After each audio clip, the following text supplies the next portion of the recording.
Hi guys, welcome back to my YouTube channel. If you're new, welcome guys. If you're old, thank you for watching. So today I'm going to be talking about a topic I don't normally talk about on my channel, but I just thought let's bring awareness to what's happening.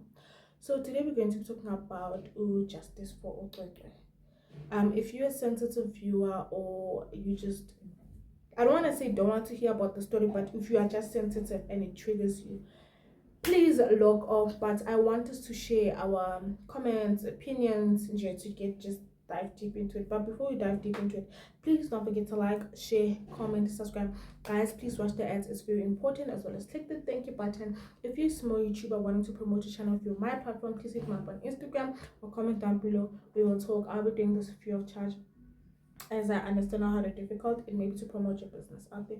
When you do hit me on Instagram, please send me a 1-minute video of you explaining what your channel is and the link to your channel so the subbies notified you. So guys, if you're not aware, if you haven't been aware, where have you been? Because I do actually have another YouTube channel where I show someone being a mom, a wife, and all that. It's on Mix Masala. I do have a channel there. Please subscribe there. We are looking to get that channel get monetized as soon as possible. Why not, guys? Another income stream. Why not? So please grab yourself something to drink.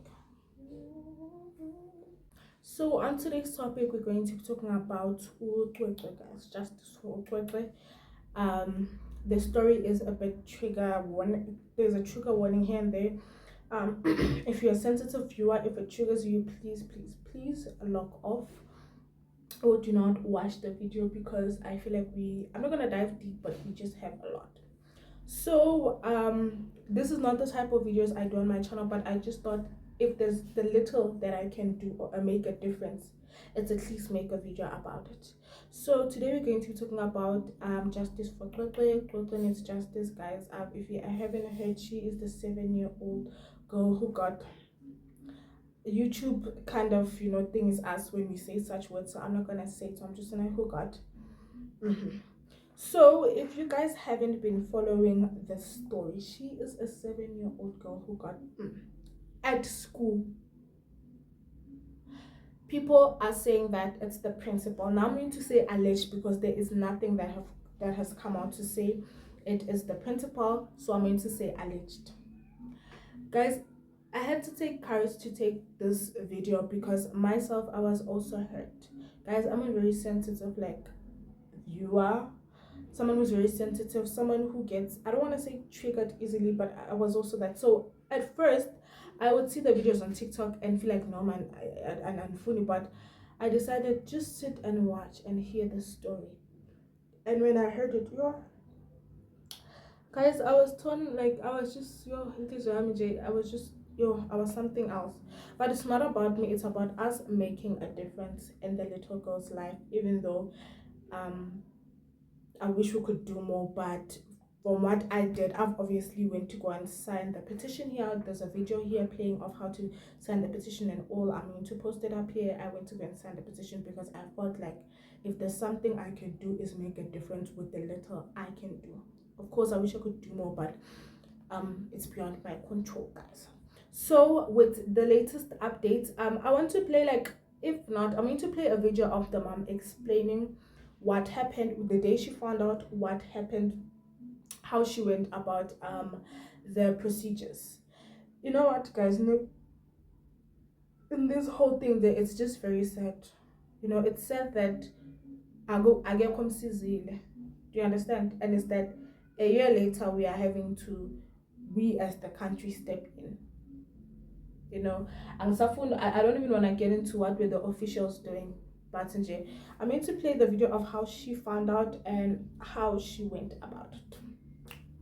What is happening? She's like, Mom, I couldn't sleep at night. I woke up three times because my palms are very painful. I said, oh, okay, no, it's fine. I used the torch for the torch on my phone because there was a load shedding. I said, okay, you come this side so that I'll be able to check your palms. And she came. I asked her to kneel on her bed because I wanted to check her palms. And then what I discovered is something that it will never erase on my eyes. The anus was not tight, and the size of the anus was of the size of a tissue, like this one. So this is what happened. Still, rape stuff or whatsoever, it never came into my mind. I asked my husband to come and see because I don't know what is happening with the child now because she's in pain and she's crying. And I can see poop from far, but still she says it doesn't want to come out. And then I decided to take her to the GP. That's where it was discovered that the child has been raped, because even the doctor checked, even with her private part, like the one in front. She said no, there are injuries here and there are fluids with the GP now. So we are referred to a psychologist and also to go and see and report the case to the police. And then we went to the psychologist. Unfortunately, on the day, they said no, we should book an appointment. So we had to drive straight to the police station. While I was driving to the police station, I was like, okay, let me just pass by the school so that I tell maybe the class teacher that my daughter is not fine and she's been raped. So now I went to the school, I rang the bell at the gate. At least the clerk came out. I don't know if the clerk or secretary, but the lady came out, and I told her that no, we are facing such an incident back at home. The child is here in the car. She cannot walk because she couldn't walk at the time. Now, so we went straight to the police to report the incident. We attended and we were escorted to Thuthuzela now, to the hospital. And the child was questioned by the social worker on what happened. And the day that we focused on, it was on a Tuesday, the 15th now, not the 14th, when she came back late from school. And when she was like telling everything that happened on the day. Until then, she was attended also by the doctor at Thuthuzela, and then semen samples were collected from her. And then I asked the doctor about what is happening. She said, "Mama, I couldn't sleep." Sorry, kuphela but akabhalanga uba ureyichiwe. That is isikanti umuntu xa ireyichiwe, wena xa kunothathwa lento ifakwe noba kusempumlweni awureyishwanga, because kaloku that's penetration. That is sifuna kude kuthini, because kaloku uthi yena she fails to understand into yobana a 7-year-old akakwazi ukuthetha ekubeni yena eqhela ukudila nabantwana abana-4 abakwaziyo ukuthetha. Lapho siqale khona ke isangavani kakuhle nosisi, to a point whereby I had to reveal now i-rank yami, of which i-rank yami ingaphezulu kweyakhe. Ndathi kusasa ndizibophele lo mntu, ndizibambele lo mntu udlwengulo mntanam. Wena uzawuhleka uthi uhleli phaya warrant officer kwi-cells. Waqala apho waphakama ke ngoku. Waphakama kwayingona eyibona kuba i-serious. One, umntana maka-organizelwanga social worker bhuti kuyo yonke le nto. Umntana ka-organizelwanga psychologist. Yonke apha ke bhuti sithatha nge-top achiever kwa-grade 1. She was a top achiever, ebefumene ne-award. Unfortunately, ngalamini bayo-awardwa ngayo ebesesibhedlele i-psychologist. So guys, what is making me mad about this whole thing is that why is the principal not wanting to give us his DNA? Ikona in the off lab. Ikona, guys.